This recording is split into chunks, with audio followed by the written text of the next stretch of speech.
बिस्मिल्लाहिर्रहमानिर्रहीम अस्सलामुअलैकुम रहमतुल्लाह। जिस तरह से आसिफ अली जरदारी इस वक्त मुकम्मल तौर पर घेराव में आ चुका है, शिकंजा कसा जा चुका है और समझ नहीं आ रही आसिफ अली जरदारी को कि अब क्या किया जाए। रद्द-ए-अमल दिया जाए, एक्शन किया जाए, रिएक्शन दिया जाए। बिल्कुल उसी तरीके से ये देखें, ये इस्टेब्लिशमेंट ने आखिरकार 2-3 साल बाद अपने मोहरों को बदलना होता है। ये बिल्कुल एक तयशुदा बात है, इसमें कोई डाउट नहीं है। 2-3 साल किसी भी पपेट गवर्नमेंट को बैठाते हैं, अंदर कठपुतलियाँ बैठाते हैं, डमी बैठाते हैं। जिस तरह से आजकल एक पूरा, आप ज़रा इसको समझें, आप इसको पर गौर करें, आप ज़रा इमेजिन करें कि जो इस वक्त निज़ाम कायम किया गया है, ये बिल्कुल चोरी के मैंडेट के साथ और डाके वाले मैंडेट के साथ, अब इसके ऊपर सुप्रीम कोर्ट का वर्डिक्ट मौजूद है। तो इस किस्म के मैंडेट के साथ जो यहाँ पर पूरा का पूरा निज़ाम, एक तो चोरी के मैंडेट के साथ, और यहाँ पर जो लोगों को प्लांट किया गया है, आसिफ जरदारी से लेकर शहबाज शरीफ, आगे पूरी काबीना, फिर Punjab government, Sindh government, Balochistan government, तमाम के तमाम लोग प्लांटेड किस्म के लोग हैं। अब मरियम नवाज़ के गिरद भी उसी तरह से शिकंजा कसा गया। अब बहुत अहम तरीन डेवलपमेंट हुई है, किसी ने सोचा भी नहीं था। यही मरियम नवाज़ ने, जिन्होंने सोचा नहीं था कि हमारे साथ ये होने वाला है, और नवाज शरीफ ने भी सोचा नहीं था। देखिए, अगर पूरे सिस्टम के अंदर इस वक्त बहुत बड़ी गारंटी मौजूद है, बहुत बड़ी गारंटी, वो पंजाब गवर्नमेंट है, वो पीछे नवाज शरीफ है। नवाज शरीफ ने असल में एक पूरा पैकेज डील की हुई है, उसके अंदर ये चीज़ शामिल है कि मरियम नवाज़ को पंजाब का वज़ीर आला बनाया जाए, ये उसके अंदर शामिल है। और अगर मरियम नवाज़ को हटाया जाता है, मरियम नवाज़ की छुट्टी कराई जाती है, उनको घर भेजा जाता है, उन्हें सैक किया जाता है, उन्हें बरतरफ किया जाता है, या कुछ भी होता है, तो फिर पूरा निज़ाम जो है वो लपेट दिया जाएगा।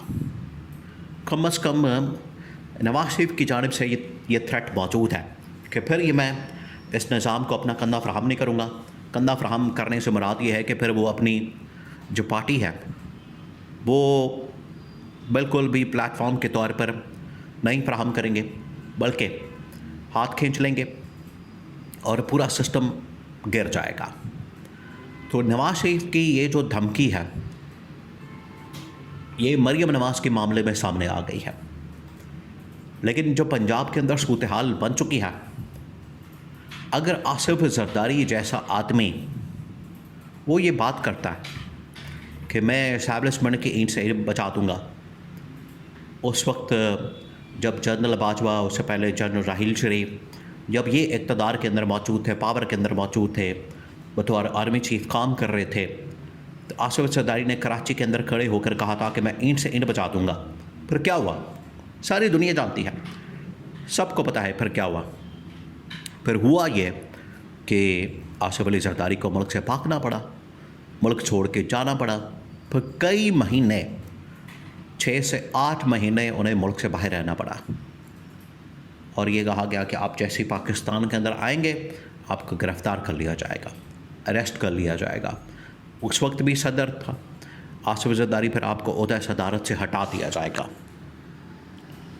तो अब मरियम नवाज़ ने भी इसी तरह का एक ब्लंडर मार दिया, बहुत बड़ा ब्लंडर। उन्होंने भी इस्टेब्लिशमेंट को टेक ऑन किया, और साथ में नवाज शरीफ ने भी टेक ऑन किया। अब प्रॉब्लम ये है, नवाज शरीफ अब एक स्टेप आगे जाना चाहता है। वो ये कह रहा है कि पंजाब के अंदर भी गवर्नमेंट मिली है, वफाक के अंदर भी मिली है, अब आज़ाद कश्मीर के अंदर भी और गिलगित बल्तिस्तान के अंदर भी मुझे गवर्नमेंट दी जाए, हुकूमत दी जाए। अगर वो वाली गवर्नमेंट भी मिल जाती है तो ठीक है, फिर मैं आपके साथ चलने को तैयार हूँ। लेकिन अगर नहीं मिलती तो फिर मैं कुछ और ऑप्शन इस्तेमाल करूँगा। अब ये पैगाम नवाज शरीफ ने इंतहाई खुफिया तरीके से, बड़े ही अपने काबिल एतमाद आदमी के ज़रिए से इस्टेब्लिशमेंट तक पहुँचाया। अब उसके लिए जोड़ तोड़ हो रहा है, आना जाना लगा हुआ है। पीपल्स पार्टी अपना शेयर मांग रही है, जमीयत उलमा इस्लाम मौलाना फजल रहमान अपना शेयर मांग रहा है। तो हर किसी को किसी न किसी तरीके से यहाँ पर शेयर दिया जाएगा। लेकिन जो इस वक्त नून लीग की गवर्नमेंट है, वफाक के अंदर भी पंजाब के अंदर भी, इनको ऑलरेडी 2 हुकूमतें मिली हुई हैं। मज़ीद इनको गवर्नमेंट देना वो अब इस्टेब्लिशमेंट बर्दाश्त नहीं कर पा रही। उन्होंने कहा कि ठीक है, इनके सपोर्ट मिल जाएगी, इलेक्शन के अंदर इनको जितवा देंगे, इनके MPA MNA आ जाएंगे, मेंबर आ जाएंगे असम्बली के। बाद में हम ऊपर जो वज़ीर-ए-आज़म या टॉप वज़ीर आला लेवल का जो आदमी होगा वो हमारी मर्ज़ी का होगा। ये इस्टेब्लिशमेंट ने पैगाम पहुँचाया, यहाँ पर लड़ाई बन गई है।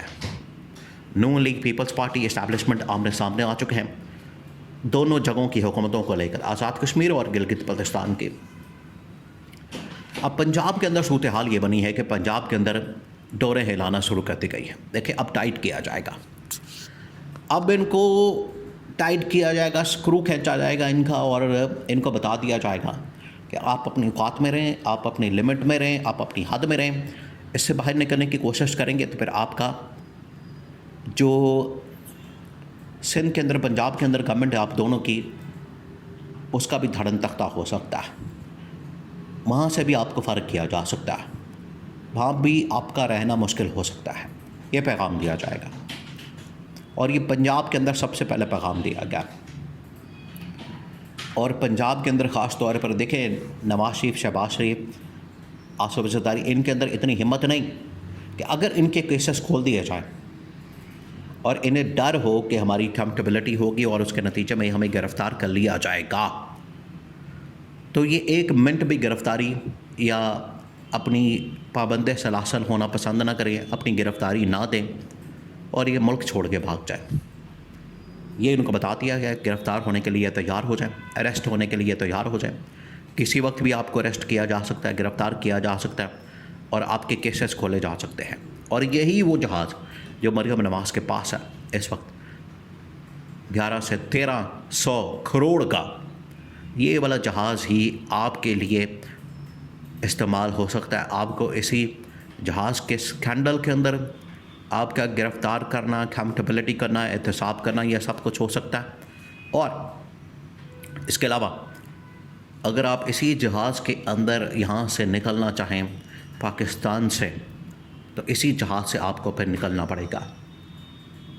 ये इस तरह की सूरत हाल पंजाब के अंदर बना दी गई है और इनको बता दिया गया कि पंजाब के अंदर हम तब्दीली ले आएंगे अगर आप वहाँ पर हमारे साथ कॉम्प्रोमाइज़ नहीं करते आज़ाद कश्मीर और गिलगित बल्तिस्तान के मामले के ऊपर, तो फिर पंजाब गवर्नमेंट भी आपके हाथ से निकल जाएगी। ये इनको बता दिया गया। तो पंजाब गवर्नमेंट अब बिल्कुल इस्टेब्लिशमेंट के रडार पर आ गई है और ये पैगाम थ्रेटनिंग किस्म का जो नवाज शरीफ ने दिया, उसके रद्द अमल में इनको मैसेज पहुंचा दिया गया है।